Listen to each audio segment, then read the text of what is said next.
Hello viewers, think to own the property as it makes us to stand on our own ground. Welcome back to Mr. Pin Code. ఈ రోజు మనం ఈ వీడియోలో conservation zone గురించి ఒకసారి discuss చేసుకుందాం. 2013 సంవత్సరంలో హెచ్ఎండిఏ వారు హెచ్ఎండిఏ మాస్టర్ ప్లాన్ 2031ని ప్రవేశపెట్టారు. హెచ్ఎండిఏ మొత్తం 7,257 స్క్వేర్ కిలోమీటర్స్ ని కవర్ చేస్తుంది. అందులో నుండి 5,965 స్క్వేర్ కిలోమీటర్స్ ని భూ వినియోగం కింద వివిధ ప్రయోజనాల కోసం కేటాయించారు. అంటే ఎక్కడ రెసిడెన్షియల్ ఏరియాస్ ఉండాలి, ఎక్కడ కమర్షియల్ ఏరియాస్ ఉండాలి, అలానే ఎక్కడ అగ్రికల్చరల్ ఏరియాస్ ఉండాలి, ఇలా ఈ హెచ్ఎండిఏ మాస్టర్ ప్లాన్ లో సిటీ డెవలప్మెంట్ కి సంబంధించిన అన్ని విషయాల్ని జాగ్రత్తగా పొందుపరిచారు. సో ఈ హెచ్ఎండిఏ మాస్టర్ ప్లాన్ ని 12 జోన్స్ గా డివైడ్ చేశారు. అందులో ఒకటే ఈ కన్జర్వేషన్ జోన్. ఇంతకు ఈ కన్జర్వేషన్ జోన్ అంటే ఏమిటనుకుంటున్నారా?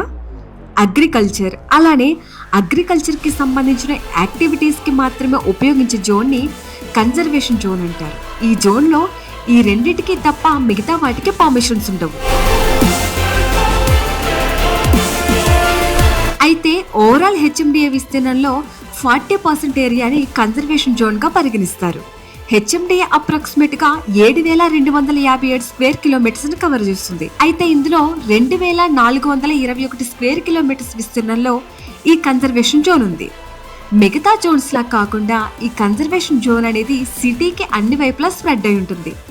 సో మీరు ఎప్పుడైనా ఎక్కడైనా ఏదైనా వెంచర్లో ప్లాట్ కొనే ముందు ఒకసారి చుట్టుపక్కల ఎంక్వైరీ చేయండి. ఒకవేళ ఈ జోన్లో ఎవరైనా వెంచర్స్ వేసి ఓపెన్ ప్లాట్ సేల్ చేస్తుంటే మనం 1-2 సార్లు ఆలోచించి నిర్ణయం తీసుకోవాలి.